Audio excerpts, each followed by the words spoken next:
جعلہم جزازا الا کبیرا، سارے بتوں کے ٹکڑے ٹکڑے کر کے وہ جو بڑا بت تھا نا اس کے کندھے پہ کلاڑا رکھ دیا۔ اب قوم آئی، اس نے اپنے معبودوں کا حشر دیکھا، کہنے لگے کہ یہ کام کس نے کیا؟ تو ان میں سے کسی نے کہا کہ انا سمعنا فتى یذکرہم یقال لہ ابراہیم، ہم نے ایک نوجوان کو سنا ہے نام ابراہیم، وہ ان بتوں کے بارے میں اس طرح کی کوئی باتیں کرتا تھا ناگواری، اسی نے لگتا ہے کیا ہو۔ چنانچہ حضرت ابراہیم علیہ السلام کو انہوں نے پکڑ لیا، پوچھا، آپ نے فرمایا کہ بڑے سے پوچھو، بھئی جہاں سے مال برآمد ہو چور تو وہی ہوتا ہے نا، تو تمہارے اس بڑے کے کندھے پہ کلاڑا ہے۔ اب وہ ہکے بکے کیا کہیں، نتیجہ کیا نکلا، کہنے لگے حرکوہ، اسے آگ میں ڈال دو، وانصروا آلہتکم، اپنے معبودوں کی مدد کرو۔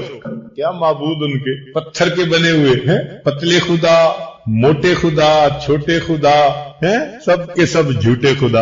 اب اس وقت ابراہیم علیہ السلام کا ساتھ دینے والا کوئی نہیں۔ مفسرین نے لکھا ہے کہ نمرود نے آگ میں ڈالنے کی تیاریاں کی، اس زمانے کی عورتیں منت مانتی تھیں، میرا بیٹا ہوا تو ابراہیم کی چتا کے لیے اتنے من لکڑیاں ڈالوں گی، لکڑیاں اکٹھی کی گئی، پہاڑ نظر آتا تھا، آگ لگائی گئی، اتنی آگ تھی کہ کوئی قریب جا نہیں سکتا تھا، جھولے پہ بٹھا کے ڈالا گیا۔ ابراہیم علیہ السلام کو آگ نظر آ رہی ہے لیکن اللہ کے ساتھ ایمان پختہ تھا۔ سنیے امام قرطبی رحمت اللہ علیہ اس آیت کی تفسیر میں کیا فرماتے ہیں، فرماتے ہیں کہ قالوا حرکوا، قوم کے لوگوں نے کہا کہ ان کو جلاؤ، لما انقطعوا بالحجت، جب ان کی حجت منقطع ہو گئی، اخذتهم عزت باسم وانصرفوا الى طریق الغشم، تو حمیت الجاہلیہ، وہ ظلم کے طریقے پر چل نکلے، وقالوا حرکوا، بات تو کر نہیں سکتے تھے، طاقت کے نشے میں،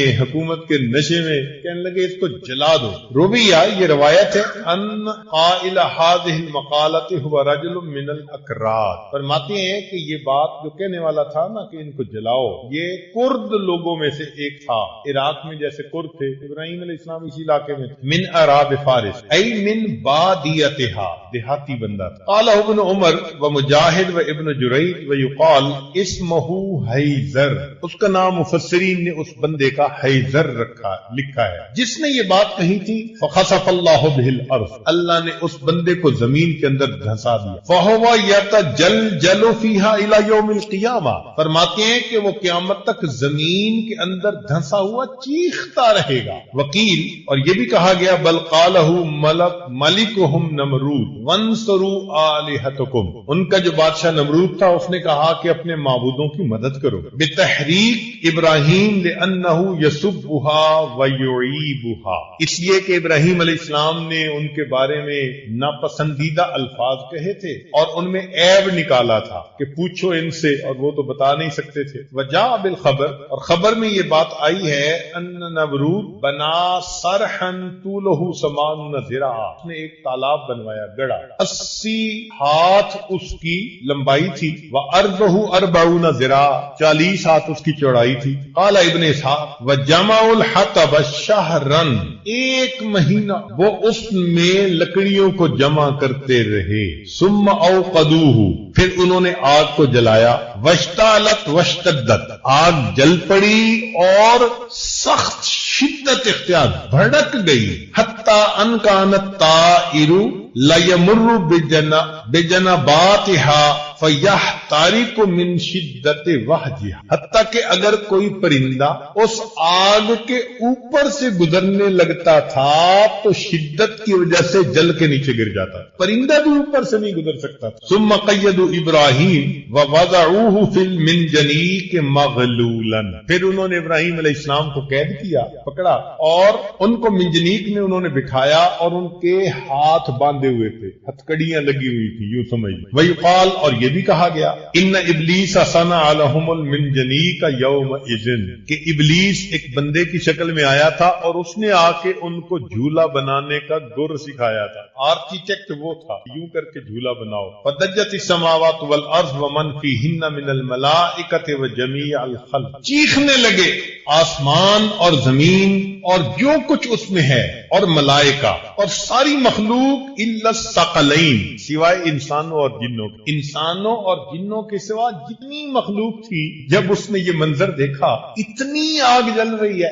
اب ایک بندے کے لیے تو چند فٹ کی آگ چاہیے نا، یہ اتنی آگ تھی کہ پرندے قریب سے نہیں گزر سکتے تھے، اور جھولے میں بٹھایا گیا، ہاتھ بندھے ہوئے ہیں، پاؤں بندھے ہوئے ہیں، اب وہ جھولا جھلا کر ان کو ڈالنا چاہتے ہیں، تو اس وقت آسمان اور زمین اور اس کے اندر کی جو مخلوق ہے وہ پکاری، اللہ کہنے لگی ربنا، اے ہمارے پروردگار، ابراہیم لیس فی الارض احد یعبدک غیرہ، ابراہیم اکیلا ہی تو ہے زمین میں جو تیری عبادت کرتا ہے، اس کے علاوہ کوئی نہیں کرتا، یحرق فیک، آپ کی خاطر اس کو جلایا جا رہا ہے، فاذن لنا فی نصرتہ، ہمیں اجازت دے دیجئے کہ ہم ابراہیم کی مدد کر سکیں، آپ کے نام پر جلایا جا رہا ہے نا، تو آپ ہمیں اجازت دیجئے کہ ہم ابراہیم علیہ السلام کی اس موقع پر کوئی مدد کر سکیں، جیسے کسی کو پریشانی میں دیکھ کے کہتے ہیں نا can I help you, what can I do for you, تو ساری مخلوق نے یہی بات کہی کہ اللہ ہم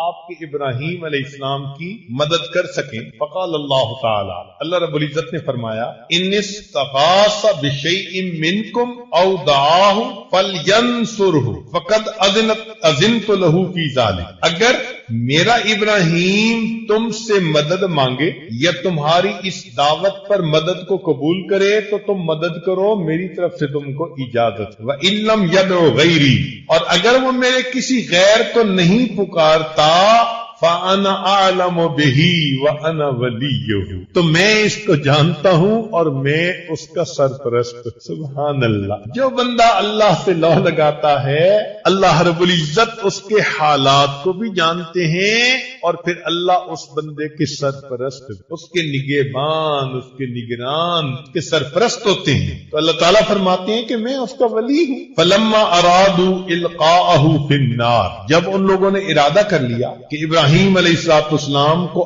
آگ کے اندر ڈالے، اتاہ خزان الماء وهو فی الہوا، ابراہیم علیہ السلام ہوا میں تھے، یعنی منجنیق سے نکل کر آگ میں جانے کے لیے ابھی ہوا کے اندر ہیں، تو پانی کا فرشتہ آتا ہے جو خازن ہے پانی کا، اور وہ آ کے کہتا ہے، فقالوا، ان فرشتوں نے کہا، یا ابراہیم ان اردت اخمدنا النار بالماء، اگر آپ چاہیں تو ہم اس آگ کو پانی سے بجھا دیتے ہیں، ابھی بارش برسا دیں گے تو یہ آگ ختم ہو جائے گی، فقال، ابراہیم علیہ السلام کا یقین دیکھیے، ایمان دیکھیے، لا حاجت لی الیکم، دنیا کے اسباب کی منفی تو اپنی جگہ، فرشتے آئے ہیں تو فرشتوں کو بھی کہہ دیا مجھے آپ کی کوئی ضرورت نہیں ہے، وَأَتَاهُ الْمَلِكُ الرِّيحُ، پھر اس کے سامنے اس کے پاس ہوا کا فرشتہ آیا، فقال لو شئت طیرت النار، اگر آپ کہیں ایسی ہوا چلے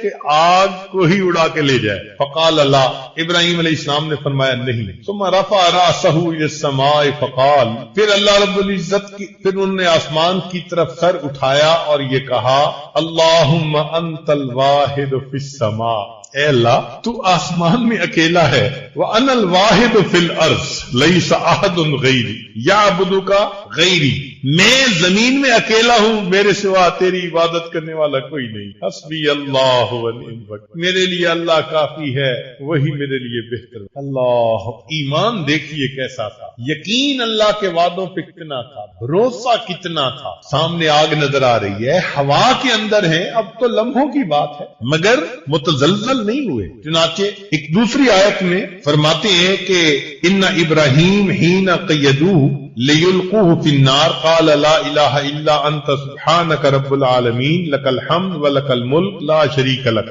قال ثم رموا به فی المنجنیق من مزرب شاسع، پھر انہوں نے اس کو منجنیق میں بٹھا کر دور سے، شاسع دور سے اس کو آگ کے اندر ڈالا، فاستقبلہ جبریل، اس موقع پر پھر جبریل علیہ السلام آئے، جب پانی کے فرشتے کو انکار، ہوا کے فرشتے کو انکار، تو جبریل علیہ السلام تو اللہ کے انبیاء کی مدد پر متعین ہے نا، ان کا تو چارٹر آف ڈیوٹی ہے انبیاء کی مدد کرنا، تو ابراہیم تو جبریل علیہ السلام السلام اس وقت آتے ہیں. فقال، جبریل علیہ السلام نے آ کر پوچھا، یا ابراہیم الک حاجہ، اے ابراہیم what can I do for you? Do you need me? آپ کو میری ضرورت ہے.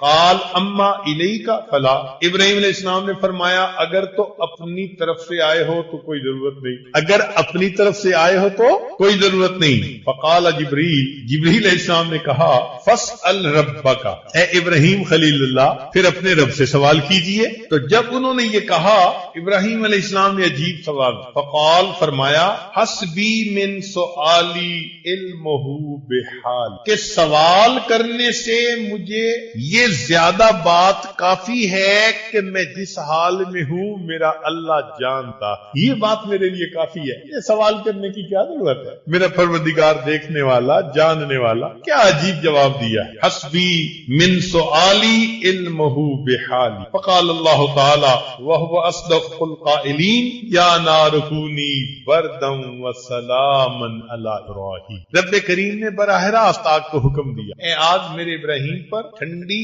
اور سلامتی والی ہو جا. قال بعض علماء نے یہ لکھا کہ فرمایا کہ جعل اللہ فیہا بردا یرفع حرہا، اللہ نے اس میں ٹھنڈ پیدا کر دی جس نے گرمی کو ختم کر دیا. وحرا یرفع بردہا، اور ایسی گرمی جس نے ٹھنڈک کو ختم کر دیا، یعنی ایئر کنڈیشن.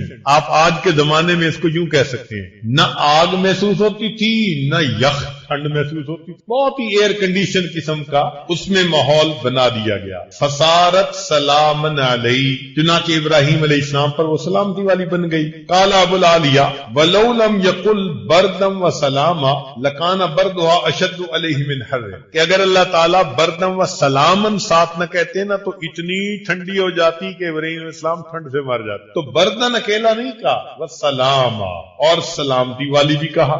لو لم یقل علی ابراہیم، اور اگر اللہ تعالیٰ علی ابراہیم نہ کہتے لکان بردھا باقیا علی الابد، اس جگہ کی ٹھنڈک قیامت تک اسی طرح موجود رہتی. تو فرمایا علی ابراہیم، یعنی ابراہیم جب تک تھے اس وقت تک ٹھنڈ. اللہ اکبر کبیرہ. وذکر بعض علماء نے یہ لکھا ہے کہ ان اللہ تعالی انزل زربیہ من الجنت فبسطها فی الجحیم، اللہ تعالیٰ نے جنت سے مخملی چادر جیسے زرابی و مبسوطہ، تو وہ چادر یعنی پہنچائی اور اس کو اس آگ کے اندر بچھا دیا گیا ابراہیم علیہ السلام کے لیے. ایک عجیب بات وہ فرماتے ہیں کہ جب اللہ تعالیٰ نے فرمایا نا کہ اے آگ سلامتی والی ہو جا، تو اللہ کا یہ حکم جو تھا اس میں یا نار کہا تھا نا، عموم تھا سب کے لیے. تو کہتے ہیں کہ اس حکم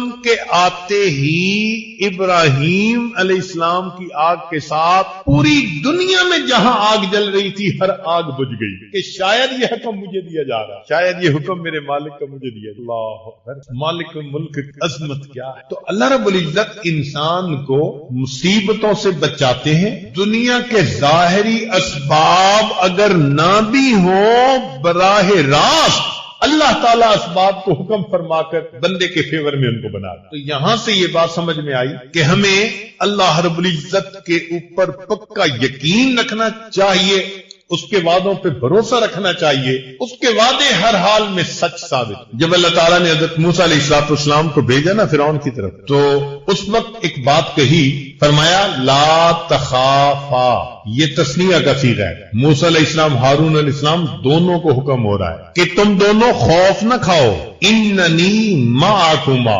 میں تم دونوں کے ساتھ ہوں. اسمع و ارا، فرعون جو بات کہے گا میں سنوں گا، جو عمل کرے گا میں دیکھوں گا. جب میں دیکھنے اور سننے والا ہوں اور تمہارے ساتھ ہوں، تمہیں گھبرانے کی کیا ضرورت. تو مومن کے ساتھ اللہ کا یہ وعدہ ہے کہ جو اللہ کے حکموں پر ثابت قدم رہے گا، اس کے ساتھ جو بھی پنگا لے گا اللہ اس کو دیکھے گا اور اللہ اس کو سنے. اور جب اللہ ساتھ ہے تو پھر پریشانی کس بات. اس لیے ایمان والوں کو اللہ رب العزت نے تسلی دے دی کہ میرے بندے اپنے دل میں پرسکون ہو جائیں. ظاہر کی آنکھ سے جو نظر آتا ہے اس پر نہ فیصلہ کریں، اللہ کے وعدوں پر. یہی ایمان کا تقاضا ہے. چنانچہ سیدنا رسول اللہ صلی اللہ علیہ وسلم جب ہجرت کا ارادہ فرما چکے تو کافروں نے سوچا کہ ہم ہر قبیلے سے ایک ایک دو بندے لے کے مکان کا گھیرا کر لیتے ہیں، اور جب صبح یہ نماز کے لیے نکلیں گے تو ایک ہی وقت میں حملہ کر کے سب کے سب ان کا کام تمام کر دیں۔ پھر قریش اتنے قبیلے والوں سے کیسے لڑیں گے؟ تو یہ پلاننگ تھی ان کی۔ اللہ تعالیٰ ارشاد فرماتے ہیں وَإِذْ يَمْكُرُ بِكَ الَّذِينَ كَفَرُوا، اور یاد کرو اس وقت کو جب آپ کے ساتھ تدبیر کی کافروں نے لِيُثْبِتُوكَ، کہ آپ کو حبس بے جا میں رکھیں، او یقتلوک، یا آپ کو شہید کر دیں، او یخرجوک، یا آپ کو دیس نکالا دے دیں، وَيَمْكُرُونَ وَيَمْكُرُ اللَّهُ، انہوں نے بھی تدبیر کی، اللہ نے بھی تدبیر کی، واللہ خیر الماکرین، اللہ تعالیٰ بہتر ہے سب سے تدبیر کی۔ نبی علیہ الصلوۃ والسلام تشریف لے آتے ہیں، پتہ ہی نہیں چلتا ان کو۔ پھر آپ صلی اللہ علیہ وسلم غار ثور کے اندر تشریف لے گئے۔ جب انہیں صبح کے وقت پتہ چلا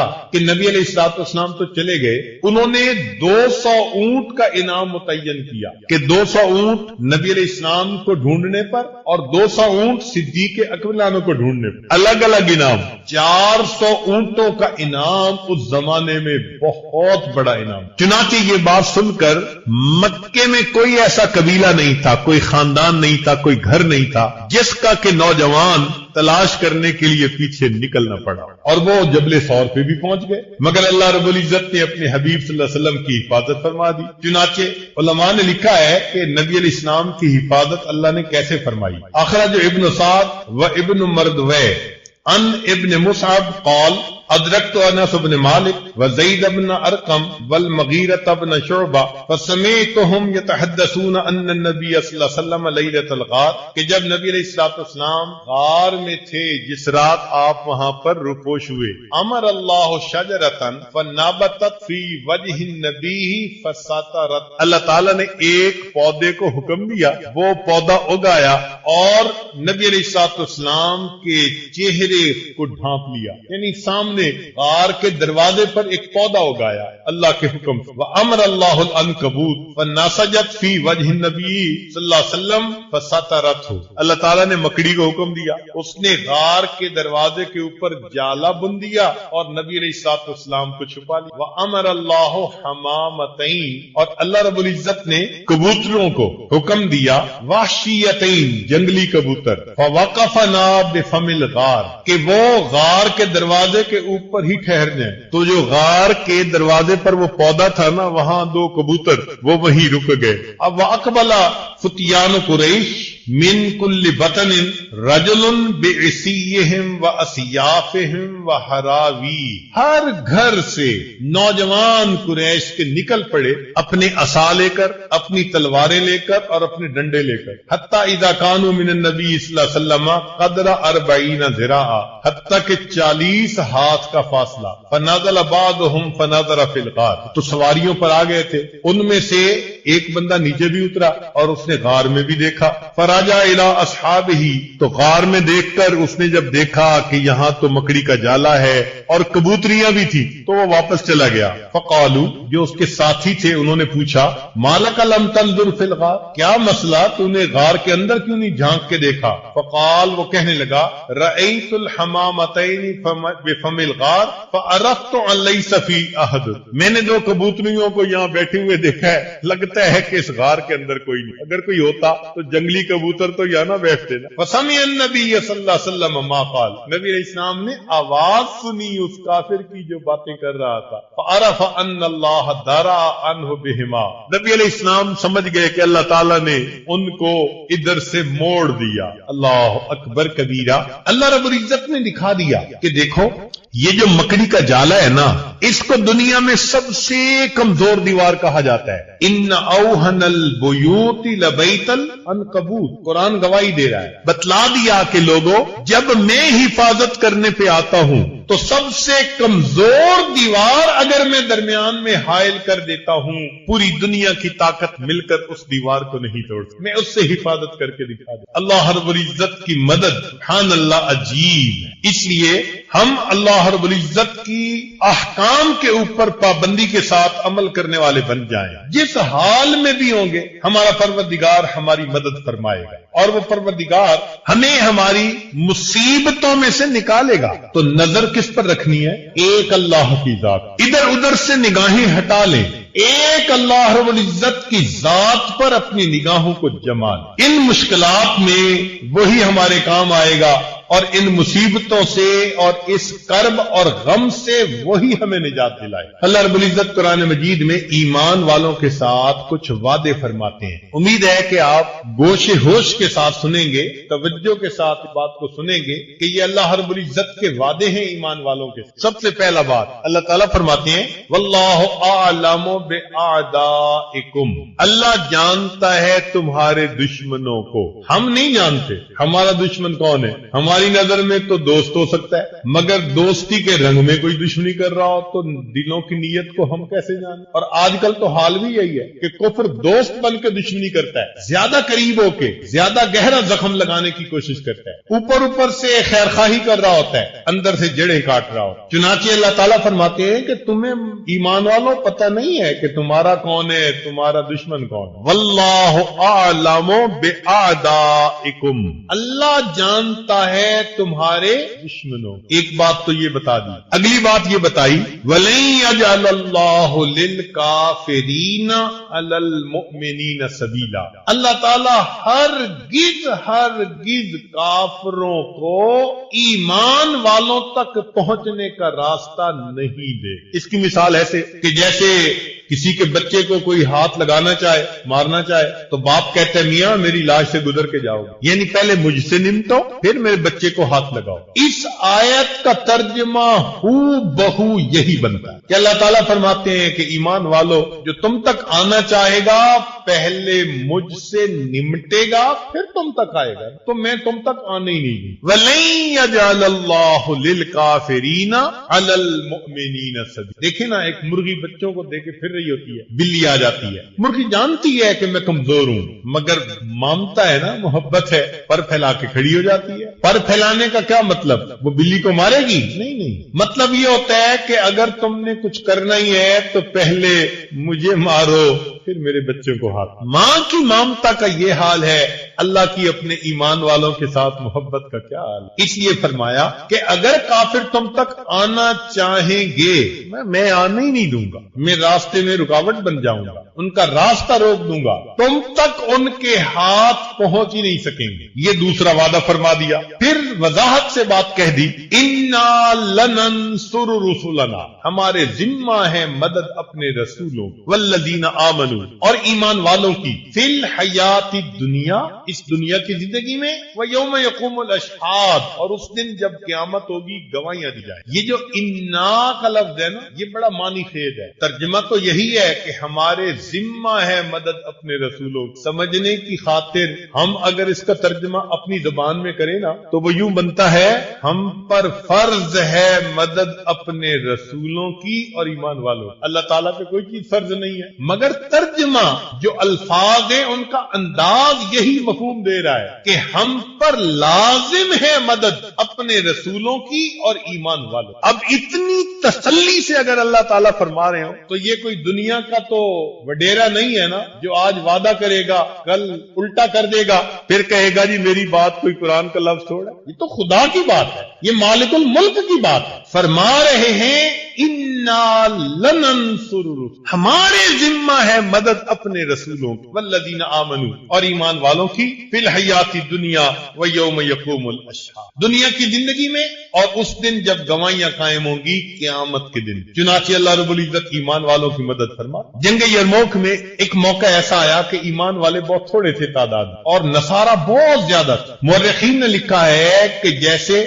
سفید گھوڑے کے جسم پہ چھوٹا سا کالا داغ ہوتا ہے، سفیدی کی طرح دشمن تھے اور چھوٹے کالے داغ کی طرح مسلمانوں کی تعداد، یہ تھے کوئی چند ہزار، 5-7 ہزار، اور وہ تھے کئی لاکھ کی تعداد میں اور مقابلت۔ اس موقع پر جو وہاں امیر لشکر تھے انہوں نے حضرت عمر رضی اللہ عنہ کو خط لکھا کہ ہم بہت تھوڑے ہیں، کچھ کمک بھیج دیجیے۔ تو عمر رضی اللہ تعالیٰ عنہ نے اس کے جواب میں ایک خط لکھا اور نبی علیہ السلام کی صحبت کا حق ادا کر۔ خط میں کیا لکھا؟ فرمایا قد جاءنی کتابکم، تمہارا مکتوب مجھے ملا ہے، تستمدوننی، جس میں تم نے مجھ سے مدد طلب کی ہے، وانی ادلکم علی من هو اعز نصرا واحسن جندا، اور میں تمہیں اس ذات کے بارے میں بتاتا ہوں، اس کا پتہ دیتا ہوں کہ جو سب سے زیادہ غالب آنے والی ذات ہے اور سب سے بہترین لشکر رکھنے والی ذات اللہ عز و جل، وہ اللہ رب العزت کی ذات ہے۔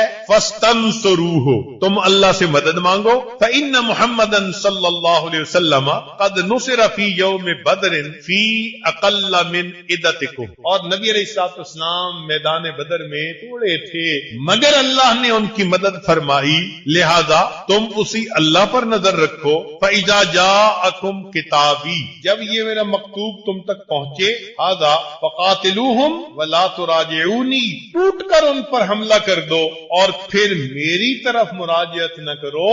حضرت عمر رضی اللہ عنہ کا خط پہنچنا تھا، ایمان والوں نے اگلے دن قدم اٹھا گیا اور اللہ کی ایسی مدد آئی کہ اللہ نے جنگ یرموک کامیاب کر دی۔ اللہ کی مدد آپ غور کیجئے کیسے عمر رضی اللہ عنہ جانتے تھے کہ قلت اور کثرت کا مسئلہ نہیں ہے، معاملہ ہے اللہ کی مدد کا۔ جس پلڑے میں اللہ کی مدد کا وزن اتر آتا ہے وہ پلڑا ساری کائنات بھاری۔ انہوں نے سبق دکھایا، آج ہمیں بھی یہی سبق سیکھنے کی ضرورت کہ ہم ایسے نیک بنے کہ اللہ رب العزت کی مدد ہمارے ساتھ آئے۔ مدد آ گئی پھر خیر ہے، سینکڑوں سال کے مشاہدے غلط ثابت ہو جائیں گے، بڑی بڑی سپر پاور کو اللہ تعالیٰ آنکھوں کے سامنے صفر پاور بنا دے۔ یہ ایمان بڑی مضبوط چیز۔ چنانچہ صحابہ رضی اللہ عنہ پر بھی ایک ایسا موقع آیا، ہوا یہ کہ قریش مکہ نے یہ سوچا کہ یہ چھوٹی سی جماعت ہے، ہم سب مل کے جاتے ہیں اور جا کے ان کا قصہ تمام کر دیتے ہیں۔ چنانچہ سارے قبائل کو لے کر آ گئے، اس کو جنگ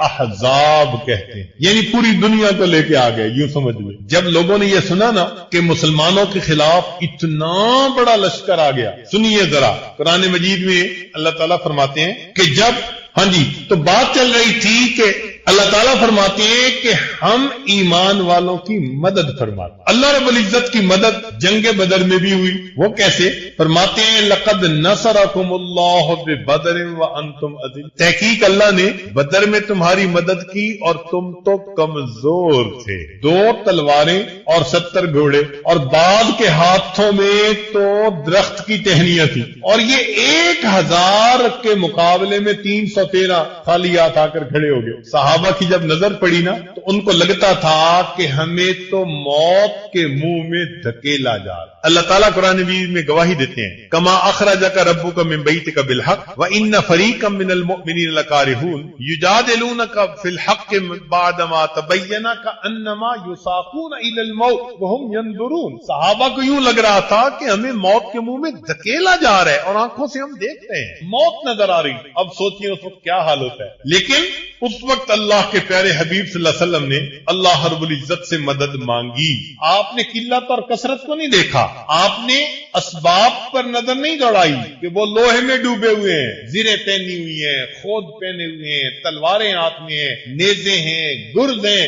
اللہ کے نبی نے اللہ کی مدد پر نظر رکھی۔ چنانچہ وہ جو رات بدر کی تھی نا، اس میں نبی علیہ الصلوۃ والسلام نے اللہ کے سامنے تہجد کے بعد دعا مانگی۔ حضرت ابو بکر صدیق لانو وہ آپ صلی اللہ علیہ وسلم کے خیمے کے باہر سیکیورٹی گارڈ کی ڈیوٹی دے رہے تھے۔ نبی علیہ الصلوۃ والسلام نے دعا مانگتے ہوئے فرمایا، ان ابن عباس رضی اللہ عنہما قال قال النبی صلی اللہ علیہ وسلم وهو فی قبۃ اللهم انی انشدک عہدک و وعدک، اے اللہ میں آپ کو آپ کے عہد اور آپ کے وعدے کا واسطہ دیتا ہوں. دیکھا اللہ نے وعدہ کیا ہے نا میں مدد کروں گا، تو اللہ کے نبی صلی اللہ علیہ وسلم نے کیا بات کہی؟ اے اللہ میں آپ کو آپ کے عہد اور آپ کے وعدے کا واسطہ دیتا ہوں. اللہم ان شئت لم تعبد بعد اليوم. اے اللہ اگر تو چاہے کہ کفار ہمیں مٹا دے تو پھر آج کے بعد دنیا میں تیری عبادت کرنے والا کوئی نہیں. مرضی تو آپ ہی کی چلنی ہے نا. فاخذ ابو بکر بیدہ،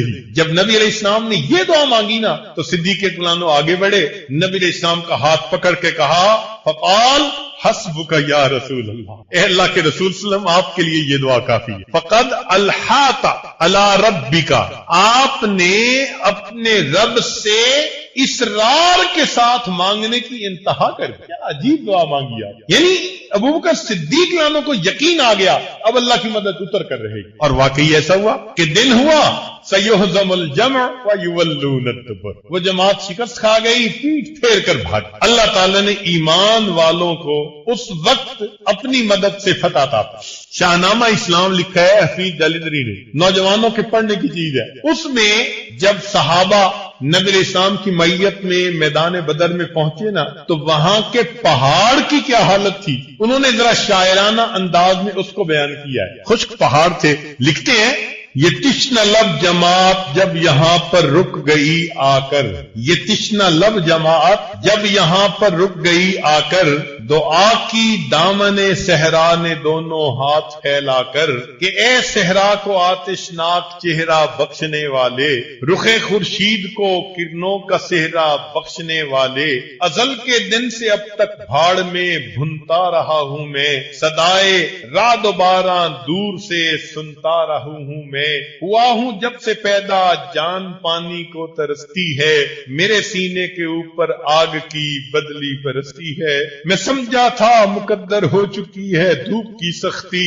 میری قسمت میں لکھی جا چکی ہے سوختہ بستی، بنایا رفتہ رفتہ سخت میں نے بھی مزاج اپنا، لیا ہر آبلا پاسے زبردستی خراج اپنا، خبر کیا تھی الہی ایک دن ایسا بھی آئے گا کہ تیرا ساقی کوثر یہاں تشریف لائے گا. اگر یہ بات پہلے سے مجھے معلوم ہو جاتی، میرے دل کی کدورت خود بخود معدوم ہو جاتی، خبر کیا تھی یہاں تیرے نمازی آ کے ٹھہریں گے، شہید آرام فرمائیں گے غازی آ کے ٹھہریں گے، خبر کیا تھی ملے گی یہ سعادت میرے دامن کو، بنایا جائے گا فرش سعادت میرے دامن کو، خبر ہوتی تو میں شبنم کے قطرے جمع کر رکھتا، چھپا کر ایک گوشے میں مصفا حوض بھر رکھتا، وہ پانی ان مقدس مہمانوں کو پلا دیتا، میں اپنی تشنگی دیدار حضرت سے بجھا لیتا، میرے سر پر سے گزرا نوح کے طوفان کا پانی، تأسف ہے کہ مجھ سے ہو گئی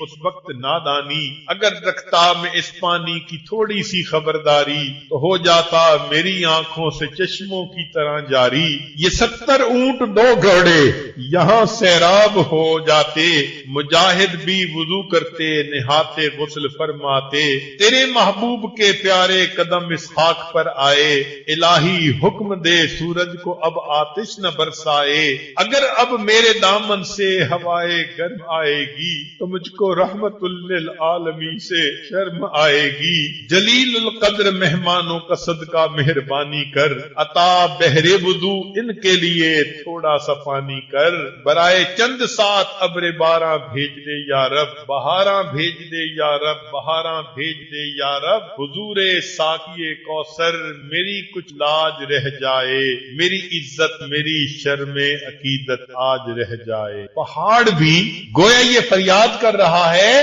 کہ مجھے نبی علیہ الصلوۃ والسلام کے سامنے شرمندگی نہ اٹھانی، کہ میرے پاس تو خشکی کے سوا کچھ نہیں. اور اللہ رب العزت نے اگلے دن بارش عطا فرما دی. تو دیکھیے بدر کے پہاڑوں کا کیا حال ہے. پھر اللہ رب العزت نے وہاں پر فرشتوں کو اتارا. اگر اللہ رب العزت وہاں پہنچائے، دیکھنے والا دیکھے تو عجیب منظر بنتا ہے. ایک پہاڑ جس کے اوپر فرشتے نازل ہوئے، ایک پہاڑ جس کی طرف اللہ کے پیارے حبیب صلی اللہ علیہ وسلم، اور دوسرا کھلی جگہ جس کی طرف قریش مکہ تھے. ان کو بڑا ناز تھا اپنی طاقت، اور بالآخر اللہ رب العزت نے ایسی مدد فرمائی کہ ان کو اللہ رب العزت نے ایمان والوں کو کامیابی عطا فرمائی. اور یہ کامیابی فقط اللہ رب العزت کی مدد سے ممکن ہوئی. تو آج ہم اگر اللہ رب العزت کے وعدوں پر بھروسہ کریں گے، اللہ رب العزت ہماری مدد پر بھی اسی طرح قادر ہے جس طرح اس نے اپنے انبیاء کی اور ایمان والے صحابہ کی مدد.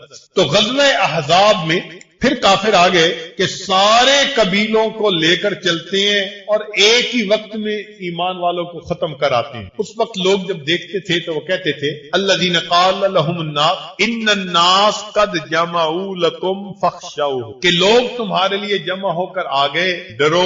فزادهم ایمانا، اس بات کو سن کر ایمان والوں کا ایمان بڑھتا تھا. دیکھو آج کے حالات کو جنگ احزاب پہ ذرا منطبق کر لو. اس وقت بھی قریش پوری دنیا کی سپورٹ لے کے آ گئے تھے ایمان والوں کو ختم کرنے کے لیے، اور یہی یہودی ڈراتے تھے ان الناس قد جمعوا لکم، سارے انسان جمع ہو کے تمہارے لیے آ گئے. فخشوہم، بھئی ڈرو، کوئی فکر کرو. اللہ تعالیٰ کیا فرماتے ہیں کہ یہ سن کے ایمان والوں کا کیا معاملہ تھا؟ فزادہم ایمانا، ان کا ایمان بڑھ جاتا، اس لیے کہ ان کو یقین تھا کہ اللہ کی مدد ہمارے ساتھ. اور وقالو، وہ کیا کہتے تھے؟ حسبنا اللہ ونعم الوکیل. اس لیے آج کے بیان میں یہی آیت پڑھی گئی کہ حالات جیسے بھی ہیں ایمان والوں کو نظر کس پر رکھنی ہے؟ اللہ.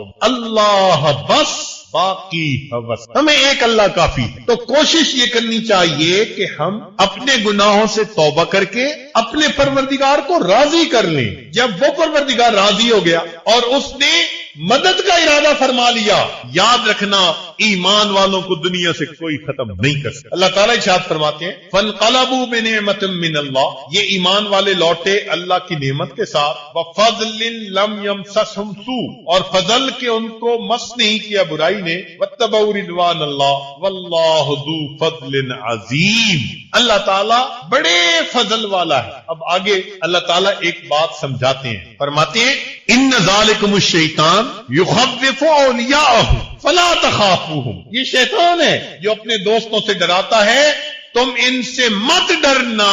وخافونی، ایک مجھ سے ڈرنا. ان کنتم مؤمنین، اگر تم ایمان والے. تو ہمیں ڈرنا کس سے ہے؟ ایک اللہ رب العزت سے ڈر. اس کی مدد اگر ہمارے ساتھ ہو گئی تو دنیا کا کوئی بھی بندہ ہمارا بال بیکا نہیں. اس لیے ایک حدیث پاک میں نبی علیہ الصلوۃ والسلام نے یہ بات سمجھائی. توجہ سے سنیے گا. عبداللہ ابن عباس رضی اللہ عنہ فرماتے ہیں میں سواری پہ نبی علیہ السلام کے پیچھے سوار تھا، ردیف تھا، پیچھے تھا. نبی علیہ السلام نے فرمایا یا غلام، اے لونڈے، اے لڑکے، انی اعلمک کلمات، میں تجھے چند باتیں سکھاتا ہوں. احفظ اللہ یحفظک، اللہ کی حفاظت کر، اللہ تیری حفاظت کرے گا. یعنی تو اللہ کا دھیان رکھ، اللہ تیری حفاظت کریں گے. احفظ اللہ تجدہ تجاہک، اللہ کی بات کو مان، اللہ کو اپنے سامنے پائے گا. اذا سألت فاسأل اللہ، جب تم نے مانگنا ہو تو کس سے مانگو؟ اللہ سے مانگو. وَإِذَا اسْتَعَنْتَ فَاسْتَعِنْ بِاللَّهِ، اگر مدد مانگنی ہے تو اللہ سے مدد مانگو. وَاعْلَمْ، جان لے، أَنَّ الْأُمَّةَ لَوِ اجْتَمَعَتْ عَلَىٰ أَن يَنفَعُوكَ بِشَيْءٍ لَمْ يَنفَعُوكَ إِلَّا بِشَيْءٍ قَدْ كَتَبَ اللَّهُ. امت کا یہاں مطلب ساری مخلوق، کہ اگر ساری مخلوق نفع دینے کے لیے تجھے اکٹھی ہو جائے تو وہی نفع پہنچا سکے گی جو اللہ نے لکھا ہوا ہو. وَلَوِ اجْتَمَعُوا عَلَىٰ أَن يَضُرُّوكَ بِشَيْءٍ، اور اگر ساری دنیا جمع ہو جائے تمہیں نقصان پہنچانے کے لیے، لم يضروک الا بشیء كتب اللہ علیہ، نہیں تمہیں ضرر پہنچا سکتی مگر وہی جو اللہ نے لکھ دیا. رفعت الاقلام، قلم اٹھا لی گئی. وجفت الصحف، اور صحیفے کی سیاہی خشک ہو چکی، لکھنا تھا جو اللہ نے لکھا جاتا. لہذا اب پوری دنیا تمہیں نہ نفع دے سکتی ہے نہ نقصان دے سکتی ہے. اگر کچھ ہو سکتا ہے تو اللہ کی مشیت کے ساتھ ہو. تو ہمیں اگر مدد مانگنی ہے تو کس سے؟ اپنے پروردگار سے مدد مانگی۔ اس لیے حضرت موسیٰ علیہ السلام سے جب قوم نے کہا تھا نا کہ ہمیں تو آپ کے آنے سے پہلے بھی مصیبت تھی اور آپ کے آنے کے بعد بھی، اوذینا من قبل ان تأتینا ومن بعد ما جئتنا، تو حضرت موسیٰ علیہ السلام نے اس کے جواب میں کیا کہا تھا؟ قال موسیٰ لقومہ، موسیٰ علیہ السلام نے اس قوم کو یہ فرمایا استعینوا باللہ واصبروا، اللہ سے مدد مانگو اور صبر اختیار کرو۔ دو باتیں کہی جا رہی ہیں، مدد کس سے مانگو اور دوسری بات کیا کرو؟ سبحان اللہ، استعینوا باللہ واصبروا۔ چنانچہ جب قوم نے صبر کیا، اللہ سے مدد مانگی، اللہ نے مدد کر دی۔ ہمیں بھی یہی حکم دیا گیا۔ قرآن عظیم الشان، اللہ تعالیٰ ارشاد فرماتے ہیں وَاسْتَعِینُوا بِالصَّبْرِ وَالصَّلَاةِ، مدد مانگو صبر کے ساتھ اور نماز کے ساتھ۔ سبحان اللہ، ہمیں بتایا جا رہا ہے کہ اللہ کی مدد مانگنے کا طریقہ کیا ہے۔ صبر کرو، اپنے اندر صبر و ضبط پیدا کرو، پہلی بات، اور دوسری بات کہ نماز کے ذریعے مدد مانگو۔ سبحان اللہ، اللہ کے پیارے حبیب صلی اللہ علیہ وسلم امت کے لیے 23 سال روتے رہے۔ کوئی ماں کبھی بچے کے لیے 23 سال نہیں روئی، کوئی باپ بیٹے کے لیے 23 سال نہیں رویا ہوگا۔ میرے آقا صلی اللہ علیہ وسلم امت کے لیے 23 سال روتے رہے۔ 23 سال رونے کے بعد اللہ کے حبیب صلی اللہ علیہ وسلم امت کو بے یار و مددگار چھوڑ کے نہیں چلے گئے، بلکہ اس امت کو نماز کے ذریعے اللہ سے مانگنے کا طریقہ سکھا کر گئے۔ اگر میرے جانے کے بعد تم پر کوئی وقت آ جائے گا تو تم اس وقت نماز کے ذریعے اپنے رب سے مانگو۔ جب کسی دفتر سے کام کروانا ہوتا ہے نا تو اپلیکیشن بھرنی پڑتی ہے، حج پہ جانے اپلیکیشن بھرو، ویزا لینے اپلیکیشن بھرو، اللہ سے مدد مانگنی ہے اپلیکیشن بھرو، اس اپلیکیشن کا نام نماز ہے۔ لہذا ہمارے اسلاف کا یہ طریقہ، جب کسی پر کوئی مصیبت آتی تھی وضو کر کے 2 رکعت نفل پڑھا کرتے تھے، اللہ سے دعا مانگ۔ یہ 2 رکعت نفل پڑھ کے اللہ سے دعا مانگنا یہ طریقہ ہے۔ کاش کہ ان حالات میں ہم اس کو اپنی زندگی کا ایک حصہ بنا لیں۔ کوئی رات ہماری تہجد کے چند رکعت کے بغیر نہ گزرے، ہم اللہ سے اٹھ کر مانگیں اپنی مدد عطا کر دیجئے۔ چنانچہ نماز کے ذریعے اللہ کی مدد اترتی ہے۔ سنیے، فتاوی تاتار خانیہ میں لکھا ہے کہ جو شخص فجر کی سنتیں گھر پڑھ کر مسجد میں جاتا ہے، ایک تو فجر کی سنتیں خود سنتیں ہیں، ایک ان کو گھر میں پڑھ کے مسجد میں جانا یہ الگ سنت ہے۔ تو جو بندہ اس سنت پر عمل کرتا ہے اللہ 3 انعام عطا فرماتا ہے۔ ایک، اس کے گھر میں جھگڑے ختم ہو جاتے ہیں۔ اس کے گھر میں جھگڑے آج دیکھو تو میرے خیال ہے 90% سے زیادہ لوگ کہیں گے گھر کی مصیبتیں، اولاد کی نافرمانی، بیوی کی پریشانی، گھر کے تقاضے پورے نہیں ہوتے، میاں بیوی کے درمیان نہیں بنتی۔ تو فرمایا جو فجر کی سنتیں گھر میں پڑھ کر مسجد میں جائے گا اللہ تعالیٰ 3 انعام دیتے ہیں۔ پہلا انعام کہ اس بندے کے گھر کے جھگڑے اللہ ختم فرما دیتے ہیں۔ دوسرا، اس بندے کے رزق میں اللہ کشادگی عطا فرما دیتے ہیں، یعنی جاب کے اور بزنس کے بھی مسئلے ختم، کارخانوں کے مسئلے ختم، مارکیٹ کے مسئلے ختم، رزق کی کشادگی، قرضوں کے مسئلے ختم۔ جو گھر میں سنت پڑھ کر جاتا ہے 3 انعام، گھر کے جھگڑے اللہ ختم فرما دیتے ہیں، نمبر 2 اللہ تعالیٰ رزق میں کشادگی عطا فرماتے ہیں، اور تیسرا انعام اللہ موت کے وقت ایمان کی حفاظت کے ساتھ دنیا سے جانے کی۔ اب دیکھیے اللہ کے حبیب صلی اللہ علیہ وسلم نے کیا کیا پیاری باتیں بتائی ہیں۔ عمل کرنا تو ہمارے ذمہ ہے، ہم اگر عمل کریں تو یہ نعمتیں ہمیں مل سکتی۔ چنانچہ مسلم شریف کی روایت ہے، توجہ فرمائیے، ان ابی الدرداء رضی اللہ تعالیٰ عنہ، ابو الدرداء رضی اللہ عنہ روایت کرتے ہیں، یہ حدیث قدسی ہے۔ حدیث قدسی کا معنی اللہ تعالیٰ فرماتے ہیں، یا ابن آدم، اے آدم کے بیٹے، آدم کی اولاد، لا تعجز ان 4 رکعات من اول النہار اکفیک آخرہ، تو دن کے شروع میں یعنی فجر کی 4 رکعت پڑھ لیا کر، اس کی برکت ہوگی، میں سارا دن تیرے کاموں میں تیری مدد کروں۔ فجر کی نماز کتنے لوگ پڑھتے ہیں؟ آج جمعہ میں جتنے مسلمان مسجد میں آتے ہیں نا، اتنے مسلمان اگر فجر کی نماز میں مسجد میں آنے لگ جائیں،